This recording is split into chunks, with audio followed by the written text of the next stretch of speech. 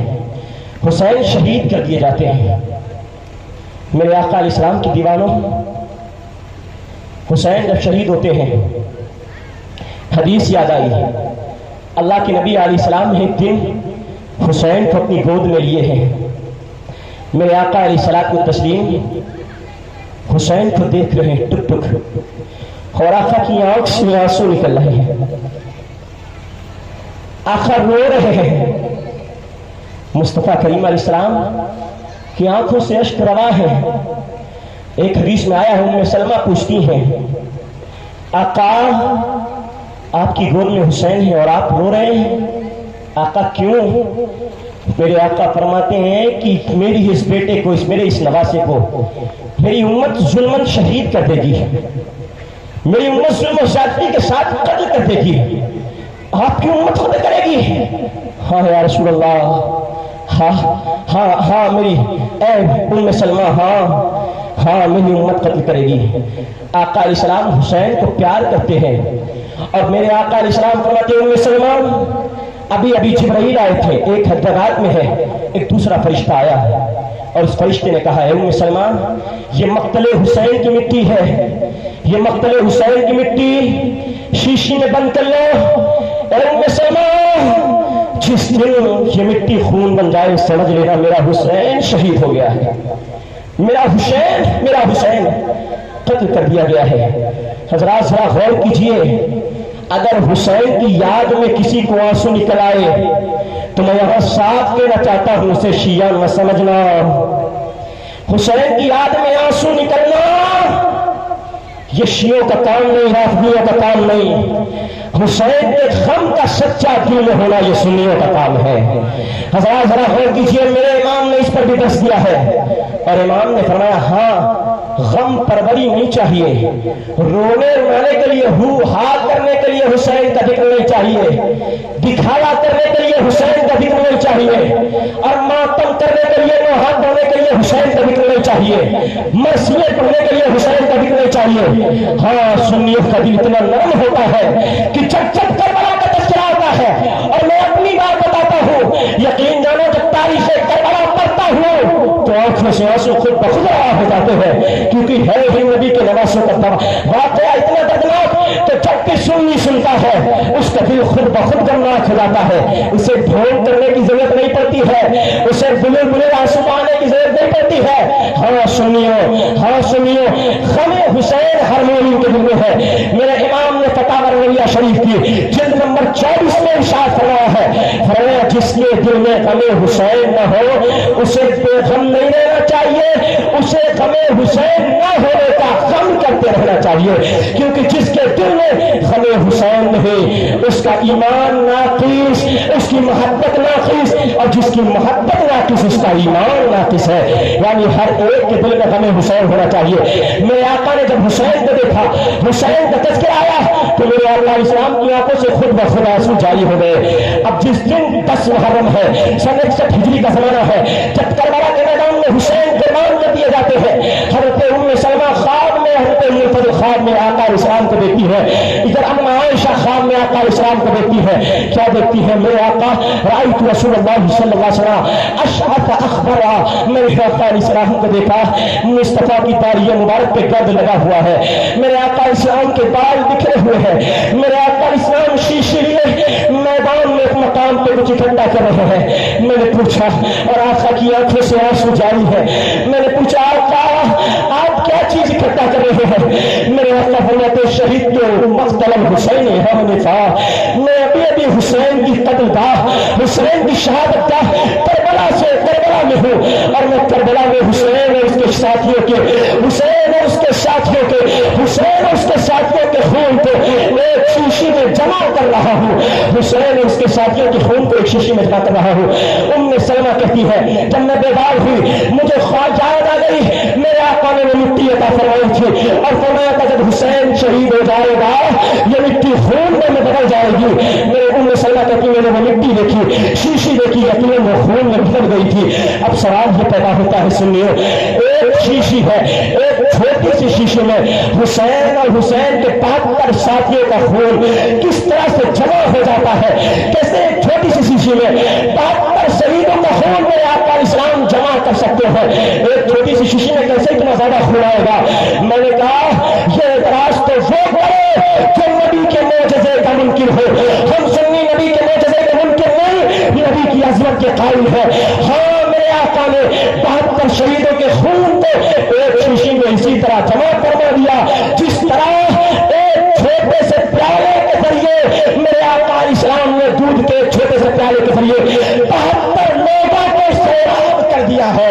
اس طرح سے میرے آقا اسلام نے 72 لوگوں کا دودھ میرے آقا نے ایک پیالے میں جمع فرما دیا ہے اور 72 لوگ ایک پیالے سے سیراب ہو جاتے ہیں. تو مصطفیٰ کا معجزہ ہے کہ میرے آقا حسین اور حسین کے ساتھی شہیدوں کا خون ایک مٹی میں ایک شیشی میں جمع کر دے. اب میں وہ بات آتا ہوں جب حسین کا یہ قافلہ شہید ہو جاتا ہے اور حسین کا یہ قافلہ لوٹا پٹا, یہ قافلہ جب اہل بیت نبوت کا دمشق اور شام کی طرف روانہ ہوتا ہے. آپ ذرا غور کیجیے, میں اور آپ کے بھی دشمن ہوتے ہیں, ہم بھی اور آپ کسی نہ کسی سے دشمنی کرتے ہیں, مگر دشمنی میں اتنا نہیں گرتے ہیں کہ دشمن کی لاش کی بے حرمتی کی جائے. ہاں دنیا میں بڑے دشمن دیکھے ہیں مگر ایسا گرا ہوا اور نیچ دشمن نہیں دیتا ہے کہ لاش کی بے حرمتی کی جائے. مگر یزید اور یزیدی اتنا گر گئے تھے, اتنے زیاد کے ماننے والے اتنا نیچ ہو گئے تھے کہ اللہ نبی کے ان شہزادے اور نبی کے اہل بیت نبوت کے ان پھولوں کے جسموں کا بھی وقار باقی میں رکھا, ان اہل بیت نبوت کے جسموں پہ گھوڑے پڑا دیے جن گھوڑوں کی ٹاپوں سے اہل بیت نبوت کے گھر والوں کے جسموں کی ہڈیاں چور ہو گئی ہیں. اور اہل بیت نبوت کے خاندان کی عورتیں جب اپنے خیموں سے نکلتی ہے اور بیڑیاں باندھی جاتی ہے, امام زین العابدین بیڑیوں میں جگے ہوئے ہیں اور دمشق کی جانب قافلہ رواں رہا ہے, یزیدی خوشی مناتے ہوئے آگے بڑھ رہے ہیں. اب اہل بیت نبوت کی خواتین کے پاس یزید آتے ہیں, دو پٹا کھینچنے کی کوشش کرتے ہیں, دو پٹا چھیننے کی کوشش کرتے ہیں. اب ذرا غور کیجیے, ایک کربلا والیوں کی ماننے والیوں, میں تم سے کہنا چاہتا ہوں آج تم ذرا دیکھو تمہارا پردہ ہے اور ایک کربلا والوں کا پردہ دیکھو, کربلا کی خاتون کا پردہ دیکھو. ان خواتین کی سر مبارک سے جب چادروں کو کھینچا جا رہا تھا وہ واسطہ دے رہی تھی. تم اتنا گر گئے ہو کہ جس نبی کے گھر والوں کے بالوں کی سیاہی کو کسی غیر محرم نے دیکھا ہو ان کو ننگا سر کرنا چاہتے ہو. پردے کو ننگا نہ کرو. تم نے علی اکبر کو لے لیا ہے, تم نے علی اصغر کو لے لیا ہے, تم نے قاسم محمد کو لے لیا ہے, تم نے عباس علمبردار کو لے لیا ہے, تم نے حسین بن شہید رہنما کو لے لیا ہے, تم نے سب کو لے لیا ہے. اب پردہ بھی لینا چاہتے ہو, یہ پردہ بچا لو, یہ پردہ نہ چھینو. اہل بیت نبوت کی خاطروں میں اس ایمرجنسی کے عالم میں, اس آہ و فغاں کے عالم میں, اس امناک ماحول میں بھی اپنے پردے کا لحاظ رکھتا ہے. آج کربلا کے ماننے والی عورتوں سے میں کہنا چاہتا ہوں آج تمہارے پردے کو کیا ہوا ہے؟ کیا تم نے سکینہ جیسا پردہ کیا ہے؟ کیا تم نے زینب جیسا پردہ کیا ہے؟ کیا تم نے فاطمہ جیسا پردہ کیا ہے؟ کیا تم نے عائشہ جیسا پردہ کیا ہے؟ کیا تم نے ام سلمہ جیسا پردہ کیا ہے؟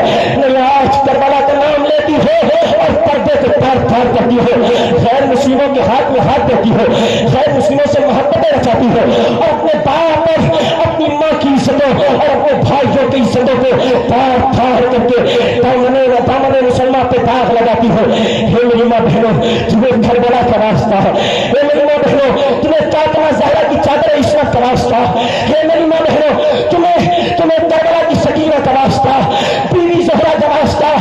میری ماں بہنوں, تمہیں زینب کا واسطہ. خدا کے لیے تمہیں بننا ہے تو کسی ایکٹر کی دل دادا مت بنو, کسی ہیروئن کے نقش قدم پہ چلنے والی نہ بنو. تمہیں بننا ہے تو کربلا کی سکینہ کی طاقت, سکینہ کے نقش قدم پہ چلنے والی بن جاؤ. تمہیں بننا ہے تو فاطمہ کے نقش قدم پہ چلنے والی بن جاؤ. تمہیں بننا ہے تو عائشہ کی نقش قدم پہ چلنے والی بن جاؤ. ہاں وہ نبی کے وہ حسن حسین کی فاطمہ جن کے پردے کا یہ عالم تھا کہ جب حضرت فاطمہ کا جنازہ نکلتا ہے ہے علی میرے جنازے کو رات میں دفن کرنا، دن میں دفن نہ کرنا، ہے علی رات میں دفن کرنا، دن میں دفن نہ کرنا۔ اب شیخ عبداللہ کو حدیث دہلوی کہتے ہیں آخر کیا وجہ ہے؟ فاطمہ نے یہ کیوں کہا رات میں دفن کرنا دن میں دفن نہ کرنا؟ معاملہ یہ ہے فاطمہ یہ بچانا چاہتی تھی کہ جس فاطمہ کے جسم کو، جس فاطمہ کے بدن مبارک کو زندگی میں کسی نے نہ دیکھا ہو، کبھی سال کے بعد بھی فاطمہ کے جسم کو کوئی نہ دیکھتا اس دنیا پر رات میں دفن کرنا۔ ہم نے کہا فاطمہ زہرا حسن و حسین کی ماں کا پردہ تو یہ تھا، خاص تیرا پردہ کیا ہے؟ جوان آج کھلے ماں تیری گھر والی عورتوں کا، میرے گھر والی عورتوں کا پردہ کیا ہے؟ یہ جوانوں اپنے گھر کی عورتوں کو فاطمہ زہرا کا دیوانہ بناؤ۔ حضرات یہی فاطمہ جب میدان کھیل بلا میں آئیں گی اللہ حضرت فاطمہ کو تنہا نہیں اٹھائے گا، فاطمہ کے ساتھ 70,000 حورانے جنت کو فرما دے گا، 70,000 حوریں فاطمہ کے ساتھ ہوں گی اور سب کے سب فاطمہ کی شکل میں ہوں گی تاکہ فاطمہ اصلی کون ہے کوئی پہچان نہ پائے۔ اور ایک نبی اعلان کر دے گا پل صراط سے اب نبی کی شہزادی فاطمہ گزرنے والی ہے، اے محشر کے لوگوں اپنی نگاہ نیچی کر لو تاکہ نبی کی بیٹی فاطمہ کا گزر ہو جائے، تاکہ نبی کی بیٹی فاطمہ کا گزر ہو جائے۔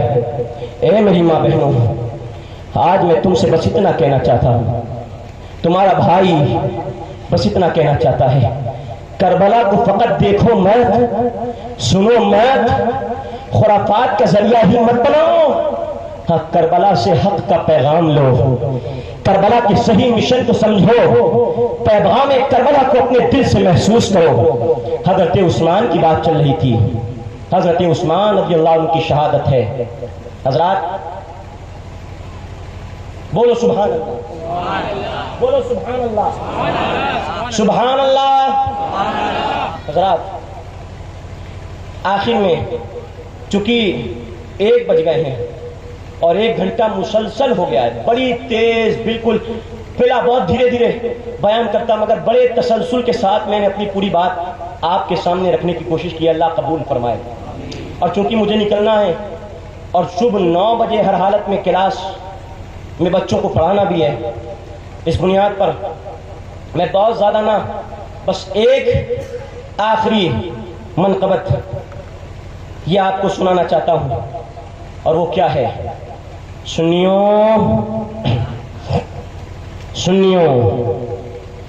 سب کہو حسینی ہوں، بولو حسینی ہوں، حسینی ہی رہوں گا آخری دم تک، حسینی ہوں، حسینی ہی رہوں گا آخری دم تک، حسینی ہوں، حسینی رہوں گا آخری دم تک، حسینی ہوں، حسینی ہی رہوں گا آخری دم تک، یزیدوں کو تو میں الٹا کروں گا آخری دم تک، یزیدوں کو تو میں الٹا کروں گا آخری دم تک۔ ارے کرنا ہے، ہاں کرنا ہے، پیغام کربلا یہی ہے، کرنا ہے۔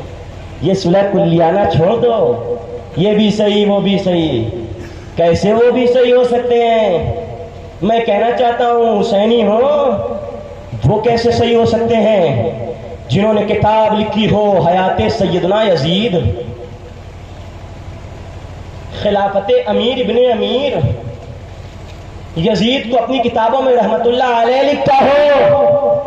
اور میں کہنا چاہتا ہوں اب تو یوٹیوب کا دور ہے، اب تو کسی کو بھی سن لیتے ہو، کوئی روتا دھوتا تاری جمیل فراڈی آئے، کوئی ذاکر نائک آئے، کوئی فلاں نقوی تو تقوی تو علوی تو فلاں دھماکے آئے، آج تو سب کو سن لیتے ہو، مگر سنو سب کو سننے والوں، آج بھی جا کے دیکھو یزید کے بارے میں آج بھی اہل حدیث کے اکثر علماء کا نظریہ یہی ہے، جو اہل حدیث کہتے ہیں، مگر میں اہل حدیث نہیں کہتا، ہاں اہل جدید و حدیث زمانہ جدید بھی تو ہوتا ہے، حدیث زمانہ جدید بھی تو ہوتا ہے، ہاں یہ اہل جدید، یہ آج بھی یوٹیوب پہ آپ سرچ کیجئے یزید کے بارے میں ان کا کیا نظریہ ہے۔ یہ یزید کو کہیں امیر المومنین کہیں گے، یہ کہیں خلیفۃ المسلمین کہیں گے، یہ کہیں رحمت اللہ علیہ کہیں گے، معاذ اللہ۔ یہ اہل بیت کی دشمنی میں اتنا گر گئے ہیں کہ امام حسین کو باغی تک انہوں نے اپنی کتاب میں لکھا ہے، معاذ اللہ۔ میں نے کہا سنیوں حسینی ہو اور ان یزیدیوں سے جو آج کے یزیدی ہیں، یعنی وہابی، دیوبندی، قادیانی، رافضی، تبدیلی، آج کے جو پکے یزیدی ہیں، ان پکے یزیدیوں سے صلح کلیانہ رویہ رکھتے ہو.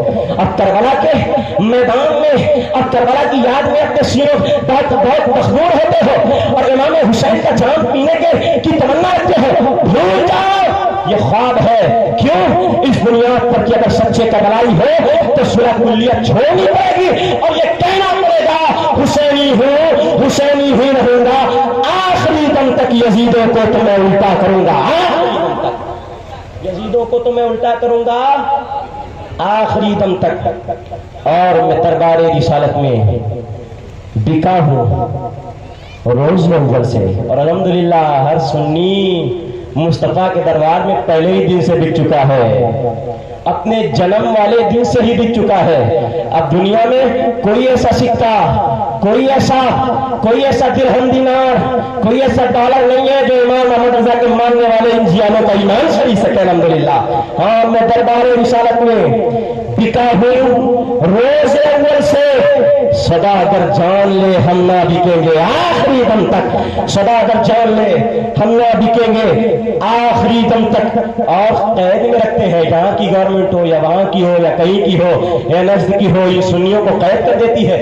حق بات بولنے پر، یہاں بھی حق آواز اٹھانے پر قید کر دیا جاتا ہے اور یہ پیغام دینے کی کوشش کی جاتی ہے کہ ہاں قید کر دیے جاؤ گے، سچ مت بولنا، حق نہ بولنا. مگر سنو، مجھے تنہائی کی قیدوں میں رکھ کر روکنے والوں، نہ تم سے میں رکا ہوں نہ رکوں گا آخری دم تک، نہ تم سے میں رکا ہوں نہ رکوں گا آخری دم تک. وہ لرزہ ہے میرے زور قلم کی ایک جنبش کا. کس کا لرزہ؟ کس کے قلم کی جنبش؟ بریلی کے امام محمد رضا کا قلم جب چلا ہے تو ہاں وہابیت لرزہ برندام ہو گئی، نجدیت لرزہ برندام ہو گئی. تو کیا وہ لرزہ ہے انہی کے زور قلم کی ایک جنبش کا؟ محبت ہوں حقیقت ہی لکھوں گا آخری دم تک، محبت ہوں حقیقت ہی لکھوں گا آخری دم تک. اور نبی کے نام پر یہ سر کٹانے کی تمنا ہے نا؟ ارے بولتے کیوں نہیں؟ جوان تم سے کہہ رہا ہوں، جوان تمہاری مانگے کربلا میں، کس کی مانگے؟ بوڑھو تم بیٹھو، یہ جوان سب میدان سنبھالیں گے، سب سنبھالیں گے. ہاں کربلا میں تمہاری مانگ ہے. ہر دور میں ہوتے ہیں پیدا یزید اور ہر بار میں شبیر جمل لیتے ہیں. حضرات غور کیجئے، نبی کے نام پر ہر سننے کی تمنا ہے، نبی کے نام پر یہ سر کٹانے کی تمنا ہے. اور جب میں آخری شعر پڑھوں تو لبیک یا رسول اللہ کہیں گے. کیا کہیں گے؟ ہاں نبی کے نام پر. ابھی لبیک کا نعرہ ایک موقع پر کوئی شرما نامی تھی، نام نہیں بس تھی، آپ سب نے لبیک کا نعرہ لگایا تھا نا؟ ارے لگایا تھا نا؟ ہاں لگایا تھا. آج تک پتہ نہیں کہاں ہے، کدھر ہے، کدھر گئی، کہاں ہے، کچھ نہیں